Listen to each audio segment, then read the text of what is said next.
Honestly मैं बताऊं तुम्हारी तैयारी बहुत खराब चल रही है। खाना खाने का और सोने का समय नहीं बचेगा तुम्हारे पास। मेरे सामने अगर ऑल इंडिया रैंक 100 खड़ा है और मेरे सामने ऑल इंडिया रैंक 10,000 खड़ा है, मैं बोलता हूँ ये वो बॉक्सर है जिसके दोनों हाथ पीछे बांध के इसको रिंग में उतारा था। ये है मेरा ऑल इंडिया रैंक 100, ये है मेरा ऑल इंडिया रैंक। अब दुनिया की कोई ताकत रोक नहीं सकती अपन को।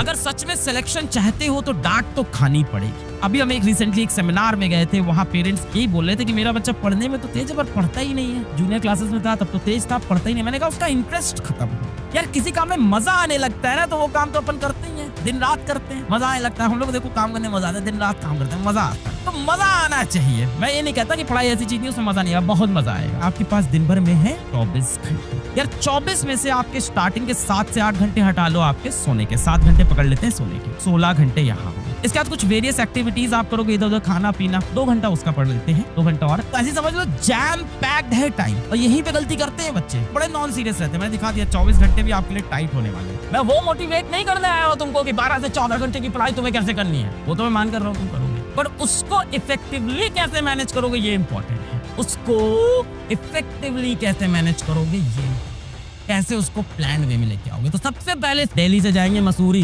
इतने किलोमीटर चलाएंगे, यहाँ से यहाँ मैं चलाऊंगा, उसके बाद बबीता चलाएगी, वहां जाके अपन यहाँ पे एक बड़ा सा होटल लेंगे, उसमें रुकेंगे। पर भैया गाड़ी में पेट्रोल तो डलवाना पड़ेगा ना, गाड़ी में पेट्रोल तो डलवाना पड़ेगा, इसकी मैं बात ही नहीं कर रहा हूँ। टायर में हवा तो होनी चाहिए गाड़ी चलने के लिए। मैं तो तुम्हें ये बता रहा हूँ गाड़ी कैसे चलानी।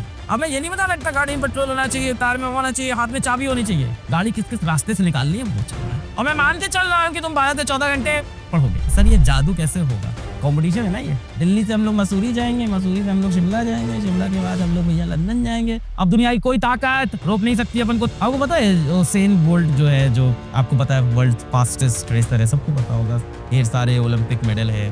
वो शुरुआत में ना उतनी तेज नहीं दौड़ता, धीमे धीमे दौड़ता।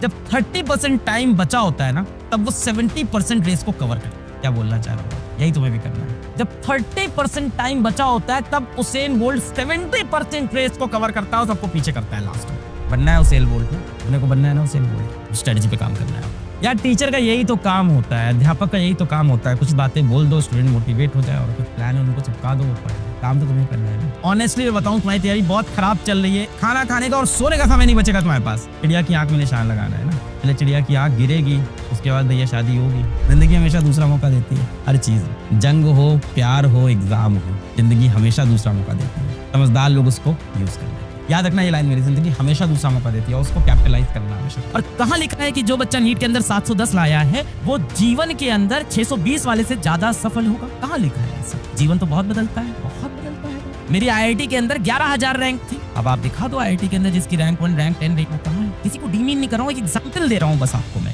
कि जरूरी नहीं है कि उस वक्त किसी की रैंक आपसे ज्यादा हो गई तो आप जीवन में पिछड़ गए। मेरे सामने अगर ऑल इंडिया रैंक 100 खड़ा है जो कि ठीक ठाक घर से, और मेरे सामने ऑल इंडिया रैंक 10,000 खड़ा है जो कि एक बहुत गरीब घर से, मैं बोलता हूँ ये वो बॉक्सर है जिसके दोनों हाथ पीछे बांध के इसको रिंग में उतारा था। ये है मेरा ऑल इंडिया रैंक 100, ये है मेरा ऑल इंडिया रैंक 1। ये बच्चा है जो जुझारू करके यहाँ तक आया है। मैं एक बच्ची से मिला, फाइनेंशियली स्ट्रॉन्ग घर से नहीं आती, आर्थिक रूप से कमजोर घर से। मैं भी आता हूँ, शर्म क्या है। आर्थिक रूप से कमजोर होना कोई कमी नहीं है। अगर आप किसी गरीब घर में पैदा हुए इसमें आपकी क्या गलती है? कोई गलती नहीं। उस बच्चे की कोई गलती नहीं जो गरीब घर में पैदा हो गया। हाँ, गलती ये है कि अगर हम गरीब मर जाए उसके बाद, यानी हमने कुछ किया नहीं चाहिए। गवर्नमेंट मेडिकल कॉलेज में पहुंच गई, पिताजी ऑटो चलाते थे, ठीक है, और हमने बोला कि तुमने 4,000 का बैच खरीदा? बोली नहीं सर, हम 4,000 का बैच नहीं खरीद पाए। हमने बोला क्योंकि 4,000 नहीं थे मेरे पास। हमने कहा फिर क्या लिए? बोले सर हम क्रैश कोर्स का बैच लिए थे। हमने कहा अच्छा, तो 2,000 का तुमने खरीदा था बैच? बोली सर हम 2,000 भी नहीं दे पाए। हमने कहा फिर क्रैश कोर्स से कैसे पढ़ लिया? तो बोली सर वो आपका 2,000 का बैच ना सर, उस दिन 1,200 रुपए का मिल रहा था, मेरे पास 1,200 रुपए ही हो पाए थे, किसी तरह से जुटाए थे मांग जांच के, मैंने 1,200 रुपए का बैच खरीदा, उससे पढ़ा और मैं सिलेक्ट। मैं बस ये बोलता हूँ बेटा, आपके पास जितने पैसे हैं, जितनी बड़ी आपकी चादर है, आप उतना ही पैर फैलाइए। सिलेक्शन कहाँ से होता है? एक कोचिंग का रोल, चाहे वो ऑनलाइन हो चाहे ऑफलाइन हो, आपकी प्रिपरेशन में 20%,